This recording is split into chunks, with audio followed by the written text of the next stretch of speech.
Hi everyone, welcome to this video on the Great Awakening. I've explored this topic a couple of times and over the last few months I've been noticing a lot more on social media about this idea of the Great Awakening and ascension and changes in society. So I thought I'd have a bit of a look at this and share from my perspective over the years what I've noticed as I've been in the field of mental health and wellbeing for over 25 years, working with people from a whole range of backgrounds and also following the spiritual path and been practicing yoga for over 15 years, but in particular trained as a yoga teacher back in 2019. So I thought I'd have a look at what does the Great Awakening and ascension mean, and these terms are used interchangeably, but I think they have quite different backgrounds. So I'm going to share some of the ideas of where this come from because there's a lot of information out there, and one of the things is with all this various information is that we can get confused.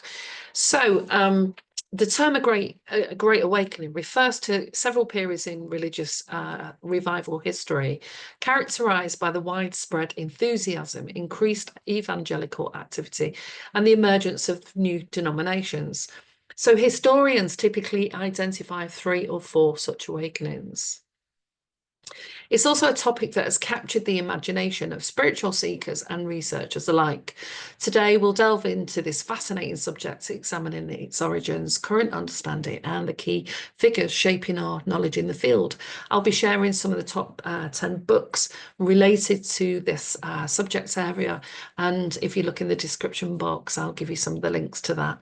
So, of course, do your own research and tune in and see what feels right for you. So the key aspects of my understanding of it and what has come out of some of the research is the Great Awakening. And ascension refers to a collective shift in human consciousness, often described as a spiritual evolution or transformation. This concept suggests that humanity is undergoing profound change in awareness, moving towards a higher state of being. So recent psychological research has begun to explore the phenomenon of spontaneous spiritual awakening. For example, these experiences are characterized by a sudden sense of union with a perceived ultimate reality or the divine. Studies have shown that these spiritual awakenings can lead to significant positive changes in perception, worldview, and well-being. I would also say, because it's akin to, excuse me, Kundalini awakening and the Dark Night of the Soul, and even if it leads to transformation and positive changes, it can be quite a really traumatic experience for people when they go through that. So it can leave people with feelings of bliss and peace and unconditional love and trigger a sense of transcendence, time and space. And sounds very similar to the experiences people get when they do different rituals using some of the new medicines out there. So experiencers often report increased empathy, compassion, and altruism. Does that remain? Does that experience after you've been to a retreat that, seeks to activate that? What's that experience like? So sometimes people map that journey, but afterwards don't necessarily map what the experience of that is like a few months on. And we know in the field of research, you can map out people's experiences of entering coaching and therapy, but are they going to get the same results over time? It really depends on the individual on a whole range of factors. But some of the key writers in this field, authors and researchers, are Eckhart Tolle, David Hawkins, Michael Singer. I read his book actually after having a car accident in 2019 on the surrender experiment. Yogananda, Mike Dooley, and Sarah Landon. So there's a list of books. I'll just flip over them quickly so that I can give you more information at the bottom of this video. But we've got The New Earth by Eckhart Tolle, The Power of Now by Eckhart Tolle as well, Transcending Levels of Consciousness by David Hawkins. He also, if you look on Google, you can see the different levels of consciousness that he's mapped out using kinesiology and other spiritual systems. And that looks at the different levels of frequency that we experience when we're in different states. It's quite a useful graph to be aware of. The Autobiography of a Yogi by Yogananda, a spiritual classic that has been around a while. The Law of One, The Great Awakening by Mike Dooley, The Course in Miracles, Disappearance of the Universe, and I Am That. So there's this whole range of books out there, and anyone who goes to the Mind, Body and Spirit festivals will be able to access any of this information in full. As I say in every video, this really is about you being able to tap into your own sense of what you can connect with and what feels right for you. So tune into the information. It might be helpful and it might give you a sense of understanding things at a deeper level. So this great awakening is often described as that collective shift in human consciousness. So the idea is that we're all one, really. We aren't separate beings. However, we have sometimes our own separate soul experiences and path. And we're all at different stages of that journey. It's also about understanding the nature of change and how we shift in awareness and understanding. There's a lot of talk around manifestation, increasing awareness, critical thinking, and questioning established systems. It's also thinking about the way we think about frequency and the different frequencies that are linked to our physical reality, as well as frequencies of things, places, and objects. So it's also specific to the period in which the conversations take place, and I'm going to share how that has changed, over the last couple of 100 years. So it emphasizes social global changes in perception, often in the field of astrology, looking at, cosmic changes, the impact that the different planets have on us at different times of year, and how those energies of those planets can activate, trigger, or stabilize depending on the phase in which those planets are in, and how sensitive you might be to the varying changes that you're being exposed to. Just as we know that living, with electricity, using our mobile phones and what's coming out of the research is how they affect the human body. It's the same sort of concepts. It's really being aware of things at a deeper level. So it's aiming for a more conscious society, and I'm going to talk a little bit about that in a moment in terms of my own experience of training as a therapist and working with people from 1997. But the first collection, and if you're a historian, do correct me on any of these things. This was the research I was able to find. The first Great Awakening apparently occurred around the 1730s, and that was a movement emphasized personal faith and piety over rituals and doctrine, significantly impacting the American Protestant movement. The Second Great Awakening was in the 18th and 19th century. The revival led to the rapid growth in Baptist and Methodist congregations associated with social reforms, including temperance movement and abolitionism. And the Third Great Awakening in the late 19th to 20th century, characterized by religious activism and social gospel movement. And that period saw a rise in the new denominations focusing on applying Christian ethics and social issues. So the Fourth Great Awakening was the mid to late 20th century, with the existence of this awakening debated amongst scholars. Some suggest its involvement in the resurgence of the evangelicalism and the rise of Christian rights in American politics. So the phrase of the Great Awakening has become more widely used, and as we've got the advent of social media and information is much more accessible and available these days, we've got access to a lot more of these different ideas and concepts that we wouldn't have been able to access up until maybe 20, 25 years ago. So in recent years, the term has also been appropriated by various contexts, including political and social movements. For example, the term "a Great Awakening" has been used by promoters of the QAnon conspiracy theory and the awareness of their theory in general.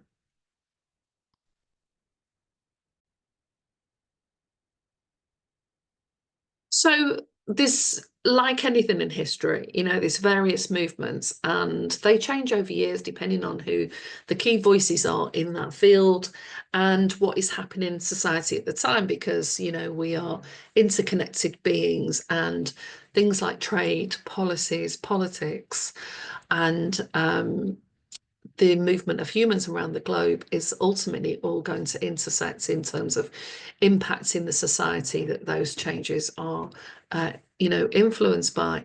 So additionally, the Great Awakening has been used to describe that cultural shift towards social activism. In 2018, the British political commentator Andrew Sullivan described it as a cult of social justice on the left and a religion whose followers show the same zeal as any born-again evangelicals, who punish heresy and banish sinners from society by coercing them to public demonizations and shame. There's also a conversation that's taken place with a psychologist on YouTube who's looking at the sort of psychopathology of some of the more recent conversations that have happened on social media, and the type of personality and psychology that people have that are involved in some of these really strong demonstrations. So it's quite, I'm going to put the link below this video so you can explore that in more detail. So the spiritual and New Age community as well, the Great Awakening refers to a collective shift in human consciousness, emphasizing spiritual growth, self-awareness, and the dismantling of outdated systems. So this interpretation is less tied to any religious revivals and more focused on personal and global transformation.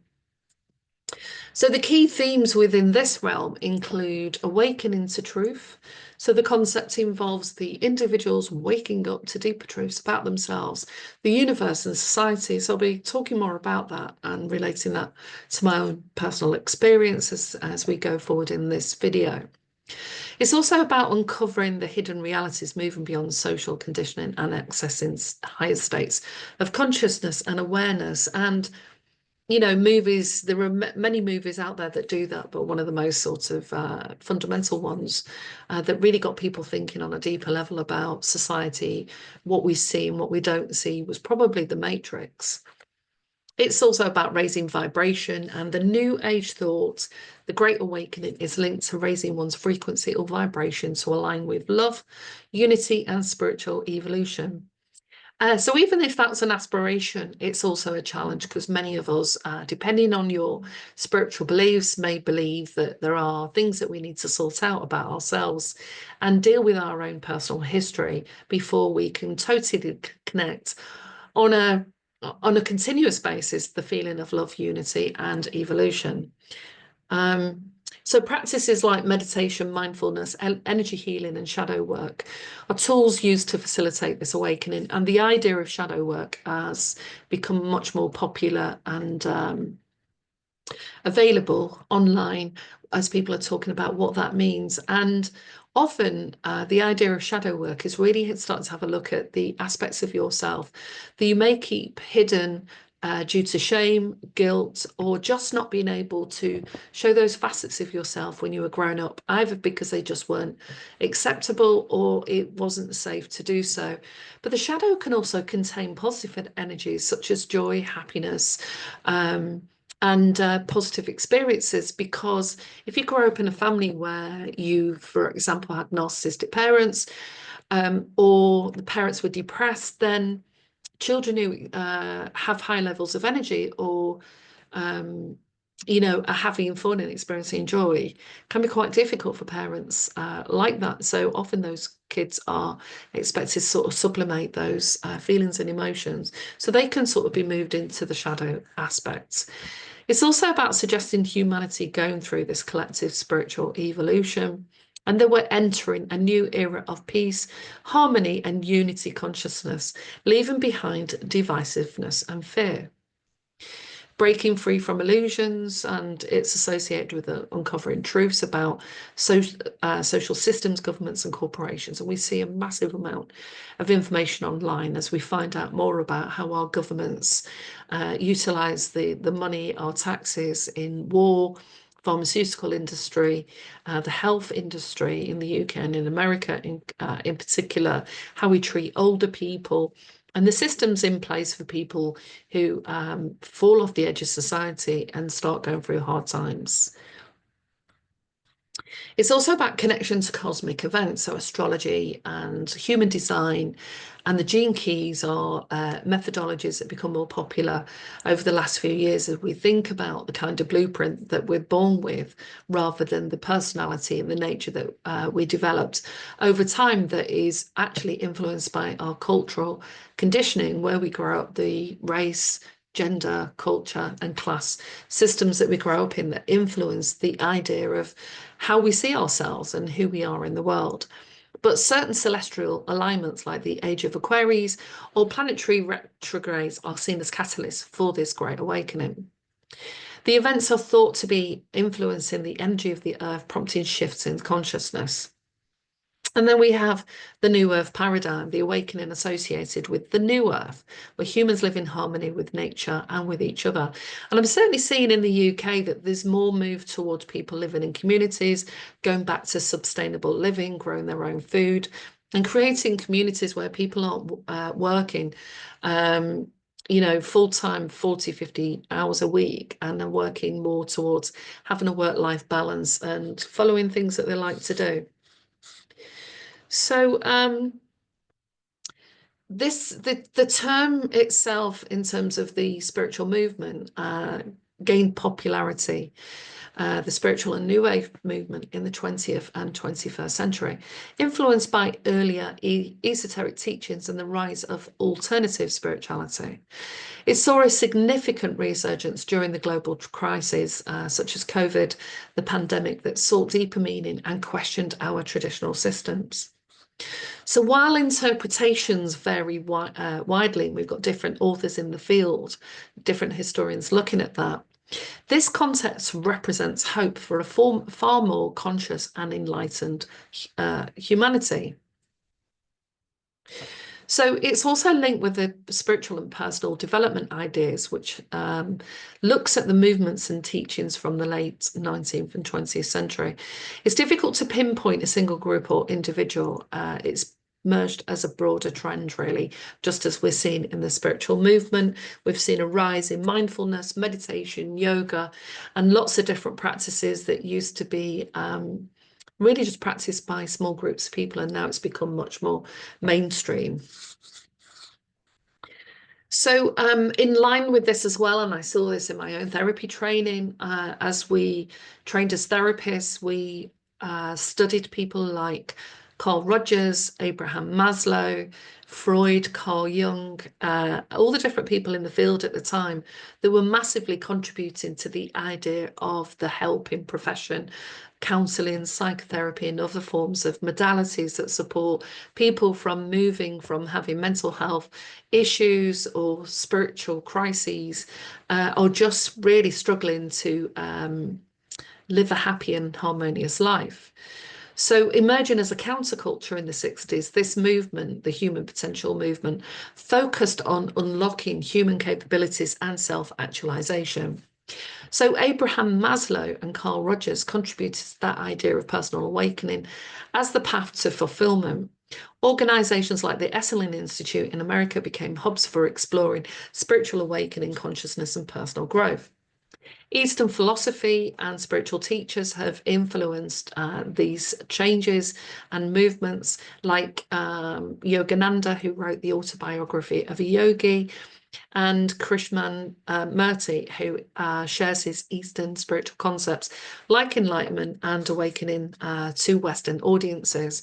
Their teachings emphasized inner transformation and the awakening of universal consciousness too.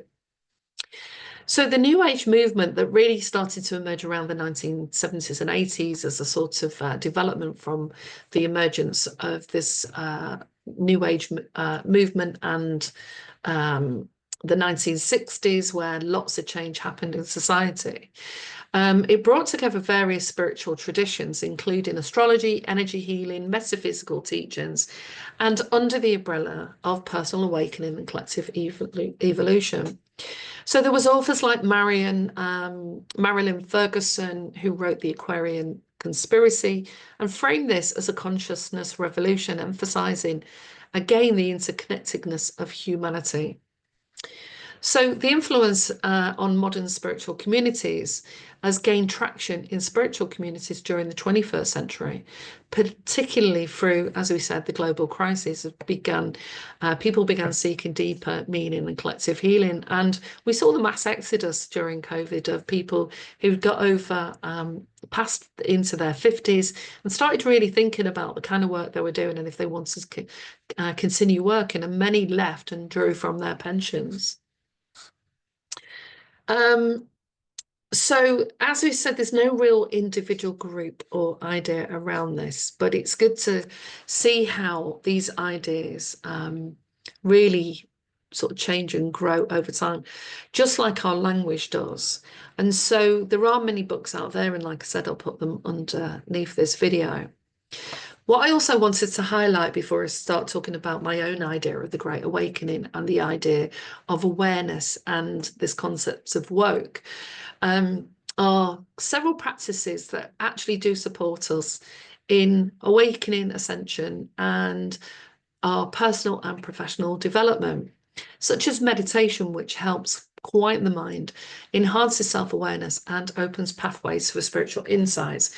And the reason that I teach many of my clients about meditation and mindfulness is the world's very noisy, we're very busy people, and we have lots of things that influence us on a day-to-day basis, barely able to gasp, for breath and have a break, let alone reflect on the day and review life and see what's working, what isn't working, and what needs to change. Sometimes that's quite difficult for people. I noticed when I was teaching yoga and when I was going to yoga classes as well, being able to sit still for an hour when you've been in a stressful job every day that week and be able to calm down the mind and not have absolutely everything rushing through the mind as you're trying to meditate was quite a challenge. And sometimes the emotions that we keep at bay or locked away or don't even give any time and attention to, because many people are afraid of experience their, emotional self, could come tumbling out in those yoga sessions and sometimes putting people off from ever doing yoga again. And I've had that experience myself. I've practiced Kundalini yoga for over a decade, and I found that that can be quite a powerful way to clear the system and get energy moving in all sorts of ways. So if you are having that experience, trust the process and just take some deep breaths and get the right support if you're finding it particularly difficult. So the other practice is journaling and writing down those thoughts, feelings, and spiritual experiences. And sometimes it's just useful to do, just to allow the pen to move and just have that flow of consciousness rather than trying to construct it in particular ways or put it into categories. Is just really writing down what you think. And when you look back at your journal that you've done that week or that month, you can start to see if there's any emotional patterns or themes or particular times of the week or days where you have more difficulties or challenges than others. And of course, yoga and mindful movement. And the reason we're putting it really as mindful movement is, again, going back to mindfulness and meditation, when you slow down the body and you start to really notice how your body's moving and the poses that you're holding within yoga and in movement really enables you to see how your body's responding to those movements, where you're holding tension, if there's any balance issues, and if you sat at a desk all day, what parts of the body are under strain and other parts of the body aren't getting, any blood flow at all. It's also about being able to shift any dense or heavy energy. And if you've been going through a tumultuous time and facing challenges, anything that involves movement that shakes that energy out the system and also is focused on somatic and trauma work can be incredibly healing. So things such as Hatha yoga, Kundalini, and restorative practices promote physical balance, inner peace, and spiritual awakening. So I teach a combination of yoga, depending on whether I do it online or in class, whether that's to do with building strength, balance, or more flow in the body to enable the body to let go and release anything that it's holding on to. Connecting with nature has massively increased in popularity now in terms of getting out there and doing things like forest bathing, stargazing, or even gardening and being just more involved in nature and connecting to the earth. Breath work has massively increased in popularity, and I was taught something called quantum touch breath a few years ago when I did that course, and it's a very powerful breath that I integrate into my yoga sessions. That if I'm feeling really tired and my energy feels quite heavy, it's a really powerful way of starting to experience a lightness and a sense of that you're clearing that and increasing vitality for the day and focus. Visualization and manifestation techniques. Not everyone can do this, but it's great to start practicing that. And any of these practices, if you've not done them before, go to a class, learn how to do it in those sessions, or go and see a therapist that's also trained in those things, so that you can create a plan that works for you. Practicing gratitude has really come out as in positive psychology, is really making a massive difference of shifting energy and opening the heart's positivity. Energy work, so there's more practices like light body activations and meditations that support energetic transformation, and sound healing, chanting, singing, or drumming can facilitate spiritual growth. There's a few people I listen to, but Jonathan Goldman create some amazing sound healing practices, whether you're doing that for your meditation practice itself, or you're wanting to clear the chakras, or just experience the sound and the way that feels on your body. I've also done several crystal bowl healing sessions, and I absolutely love them. And they're very relaxing. And if you're going through really tumultuous, stressful times, booking a session for a couple of hours can really make all the difference and really help you reconnect with, even in that momentary period, with a state of calm. So these practices aim to reduce stress, increase calm, activate peace, elevate your consciousness, grow in terms of your personal growth, and align you with your higher purpose. Separate topic to discuss, but they often involve a combination of spiritual, mental, and emotional tools to design for negative release of energies and balance the mind and body. So one of the key things as well that's come through on the research is also practicing compassion also plays a crucial role in awakening and the ascension process, contributing to that personal growth. So practicing compassion, doing a self-compassion course, or practicing radical acceptance are two key models that I think are particularly useful if you've gone through some really tumultuous times in toxic relationships, toxic workplaces, or really difficult circumstances that you've come from.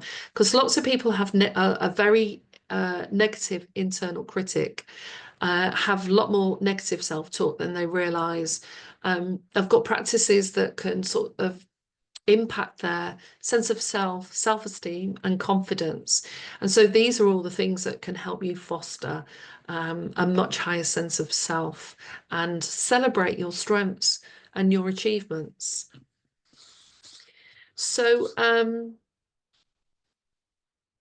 in terms of the Great Awakening and the idea of becoming more aware of yourself as one of the central themes within the psychotherapy and counselling arena, and what I used to see more so, it's changed in the last 5 years, but more so when I just completed my training and was working with adults, and when I ran a mental health service for children and young people, is that whoever we met, whatever the reason is for them to contact services, they often waited until things had got really bad or really concerning, or even went into a crisis before they sought help.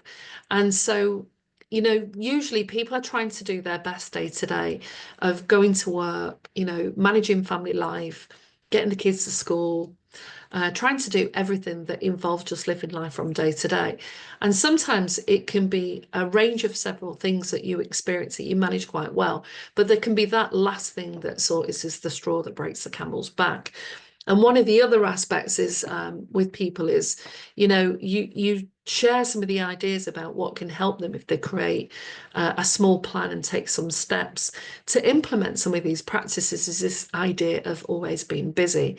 And yet, if you're in a chronic state of stress and overwhelm, then long term that has a massive impact on the body, just with the fact that we're releasing stress chemicals into our system every day. You're in a heightened state of stress, you're in fight or flight, and you can be darting from one place to the next, and that puts you in a more vulnerable position to having accidents and experiencing more challenges at work or family life. So the more that you can integrate some of these very simple practices, like mindfulness for 10 minutes in the morning, 10 minutes in the afternoon, at least to set you up for the day, can make all the difference. But what is the idea of being woke and having more awareness? So I was thinking about this a lot because I recall when I was maybe 11, 12, 13, I've been really aware of being a woman and some of the messages that we heard at that time in the 1980s about what it meant to be a woman and the idea of our role in families and in society. I also went to an all-girls school and kind of really noticed the division between boys and girls and the sports that we did and the sports that boys did and the attitudes towards girls about what kind of work that we should probably gear ourselves towards if we didn't leave school, get married and have children. And so I remember at the time looking around a lot and thinking that they were ideas and attitudes that I didn't really align with.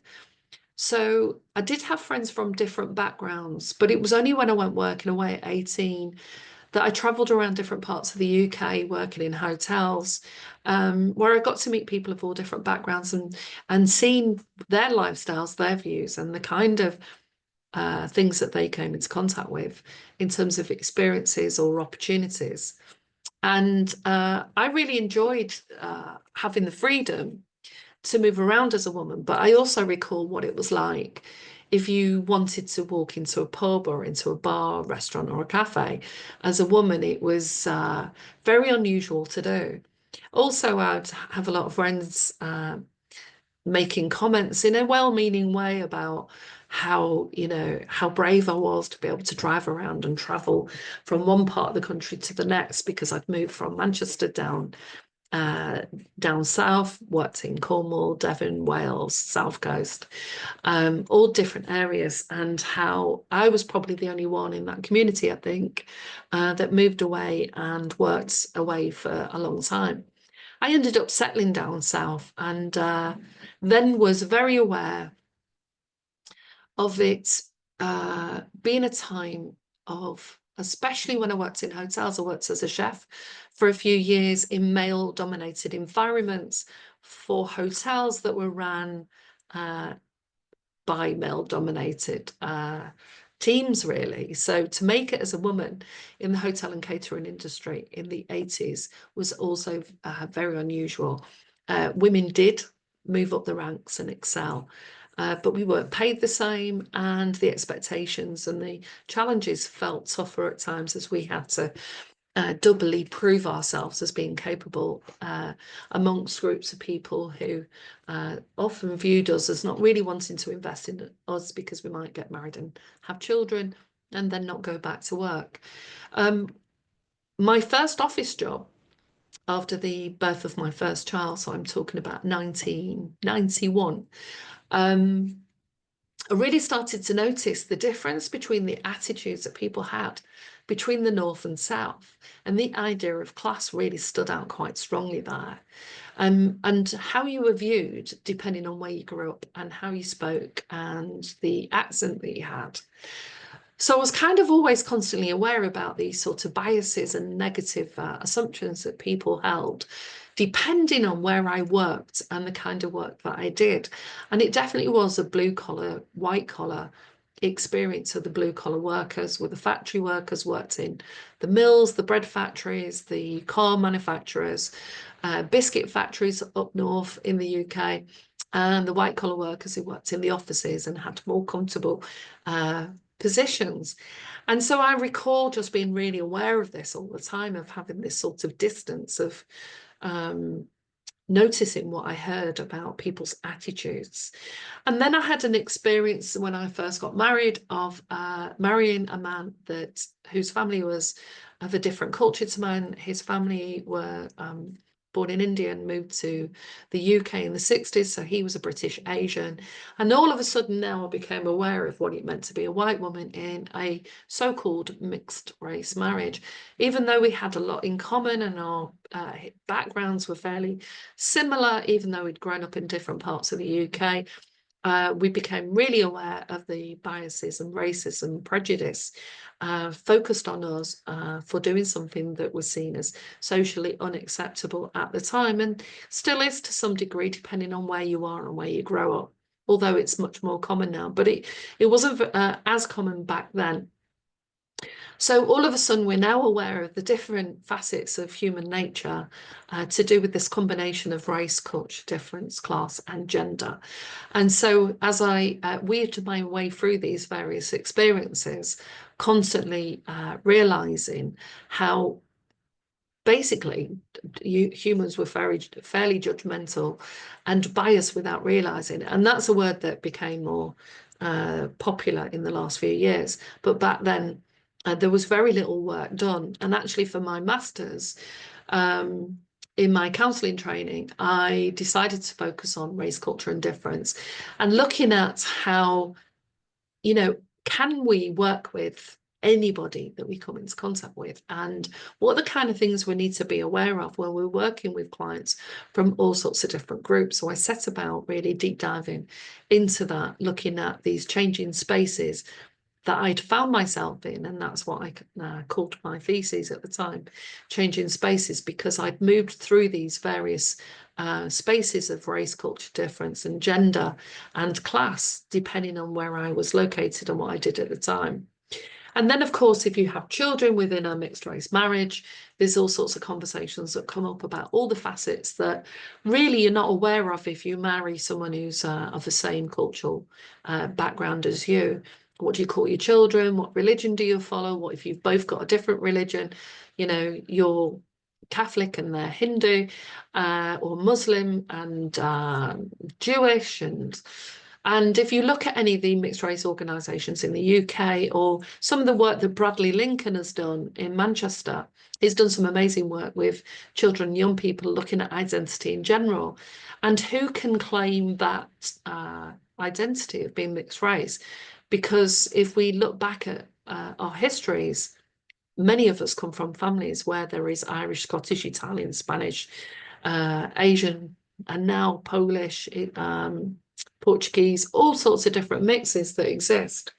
And so I became fascinated with this as a subject, but it was all within this realm of developing some awareness about who we are and what our conditioning leads us to believe about our role in society and our own path, and how the ideas of what we are able to do based on those understandings, and that will very much influence the type of job that you go for and whether you study. Because when I grew up in the north, very few people in my background ever went to university. It was very uncommon. It was only when things started to change in the 80s where education became more accessible to people of all different backgrounds. So in terms of our developing awareness of who we are, what I think sometimes happens is sometimes it takes you to travel to a different country, meet and date somebody of a different background to you, travel around different spaces and places, try different jobs. If you've had the same career for 30 years and you're working with the same type of people, you're not always challenged to really consider things in a different way. So there's all sorts of different ways that you can develop your awareness, but how good is our awareness to start with? How aware of ourselves are we? And I'd certainly say that when I was growing up and the clients that I work with, people's level of awareness could be from never really thinking about themselves to understanding some of the difficulties they had, but not knowing how to progress further and move out of unhappiness into more states of calm and well-being. So it's really worth thinking about reviewing where you're at on your journey and what it is you need to become more aware of. So when I started working in local authorities and the NHS in the UK, there was also great movements underway to develop the awareness of staff working in services that come into contact with all sorts of members of the public, making sure that equality and equity was available to all. Have we attained that? Have we reached that? Well, we've probably moved on in some ways. Are we free of prejudice, racism, and bias impacting someone's experience? No, I wouldn't say we are. I think there are still, a lot of problems out there in the system. And one of the things that I looked at in my own research was how do we, in the field that I was in terms of psychology, psychotherapy, and counselling, develop practitioners who are more aware of these various levels and layers and complexity of society and what they need to be aware of in themselves. So I looked at a lot of research that was out there, and one of the key things that came through was and as we've seen in the 80s, 90s in America and in the UK, lots of training on multicultural awareness and developing skills for combating bias and the like. And that's growing in terms of the language and landscape that we're currently looking at. Was actually when you live in a multicultural area and you come into contact with people that are different from you every day, you start to bypass the usual assumptions and attitudes that we carry about people, and it is more possible to, for people to live in more harmony. But it really depends on the nature of where you live, where you work, and the communities that you are in. And everyone is capable of holding judgments, assumptions, and attitudes. So it really depends on the background of where you come from. And not everyone is going to elicit those views in public, but may be aware that they've got particular ideas about the world and what things should look like. So this understanding about where we develop in terms of, our understanding of ourselves and our awareness is quite a deep, complex topic. And the idea of woke has confused me a little bit, really, because what are we woke to? What are we waking up to? I know that pretty much every person I come into contact with or that I have close connections with, when we're having conversations, I'm learning all the time. I have shifting perspective. I'll view things from a different angle. And it's not to say that that's something that should happen every day, but you can develop awareness if you sit and meditate every day and start to get some understanding from a deeper level of any challenges and difficulties that you've got, and also some of the ways that you can get around solving some of those and feeling happier and healthier. But we also, through the nature of our relationships, especially if we are meeting new people on an average basis every few weeks, or we join clubs and groups and get to know people beyond the superficial level of awareness and understanding of how we perceive them to be. So, for example, I did a workshop quite a few years ago at a university with students who were in the helping field in some way. And we started asking them to look at the person that was sat next to. We didn't introduce anybody, and to see if they could, where did they think that person was from, what food they ate, what kind of lifestyle they had. And there was a lot of anxiety and nervousness around doing that. But, we have to admit that we do that every day within a split second, the moment we come into contact with somebody. And what do we do with that information? And that's the key thing. Do you let your biases, assumptions, and attitudes guide you? Or do you do a mixture of experience to be aware that what thoughts might pass through your mind, but then park them temporarily and see how you experience that person? We also then ask them to guess what, culture, class, and race they may say that they belong to. And it was absolutely fascinating because most of the I think all of the participants were white British, and the descriptions that people used to describe themselves was really enlightening. And so the whole process was about saying that just because we all look the same doesn't mean to say that we describe ourselves in the same way, that we share the same history, but we might share the same cultural nuances. We might eat similar food, dress in a similar way, and wear the same sort of jewellery, depending on what's in fashion for your particular group at that time. So my views around this have changed over time, and I know that when I come into contact with clients now, if they're having any struggles in any way, often they have a really good level of understanding around what patterns and themes are emerging in their lives, and sometimes just need a space to talk about that, and sometimes creating a space for people to really just share what they really think and feel about things in itself is a very healing process.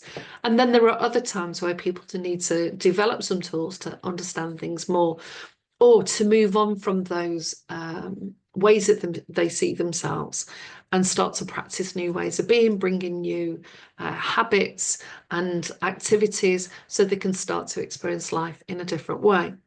So have I cracked the nut of deciding what this great awakening means? I'm not sure I have. I've been working in this field, as I said at the beginning of the video, for over 25 years, and I've learned a lot of things. I've trained in hypnosis, NLP, EFT, Reiki, quantum touch healing, read a lot on psychology, studied psychopathology, and looked at the, certain aspects in depth, and have followed the spiritual path in terms of the yoga practice I do, and my interest in astrology, the gene keys, human design, and much, much more has been information that I highly value. But information and ideas alone aren't enough to make the changes that we need to make in our lives. And I want to give that with a caveat that sometimes where we're at is okay. We don't need to change anything. We don't need to become that more aware. We can be happy and content with life. And if you're at that place, that's great, because sometimes there's too much drama, too much stress, and too many changes. And we need to experience a sense of being settled and having peace. And if we've arrived at that place, we should celebrate that place and have a sense of gratitude of being able to have that when there's so much else going on in the world. So there isn't really a need sometimes to be anything other than who you are. But if you're experiencing anxiety, depression, or any other mental health issues, or you're finding that you're in a struggle, you're in confusion, life feels really complex, and you're not happy and satisfied, then it is worth examining some of that in more detail. And either you can look at my 30-day program on YouTube, because I cover various topics in that. I introduce you to the books for each of those topics. And if you connect and resonate with any of those, then that can be a call for you to go deeper. Because we're all on a different path, and what we need to know right now will vary, massively vary from person to person, and what we need at different times of the year, and what makes us happy and moves us into a sense of contentment really is different for everyone. Sometimes we get that sense of peace and connection through the religion that we practice, through our spirituality, through yoga, through mindfulness, but also our friendship groups are important. Having strong alliances are important. People that we can reach out to in times of need and that can share their wisdom and advice. There's lots of podcasts out there and books and platforms that all seek to share with you what you can do to become happier, healthier, more whole, and even transcend your current experiences. But there's also a lot of charlatans out there. There are people on all the different platforms professing to know what they've got that you can buy or take part in that will support you on your journey. So going back to that key point again, I can't emphasize it enough. You really need to work out when you get that feeling that feels good, that says, yeah, I think I want to try this, then that might be something to try. But if you don't feel anything, you don't feel excited, you don't feel curious, then that might not be the program or the path for you. And that's the freedom that I want anyone I come into contact with, that I work with, to have. Because I might be there for a particular phase of their journey, and then I help them or connect them with information and ideas that will support them when they make the next few steps. So if you're unhappy in your job, and you're exploring deeper aspects like what's the meaning and purpose to life, then sometimes doing some deeper reflections on that can help. And that's where being a part of a group can really make a difference, whether that is a retreat or an online community. But just be mindful that even the gurus out there, as we know, that have come up on a lot of these documentaries, no one is free of having an ego and of acting like they know everything. So be mindful that you don't invest all your trust and energy into other people, when fundamentally you've got to learn to trust yourself. So hopefully this has been helpful. Like and subscribe to my page. And if you want the PDF with all of the different books that I've done a short review on to do with this topic, and the 30-day program that I've got and all the themes that run through that, then email me at melgabb555 at hotmail.com and I will send that to you. Thank you.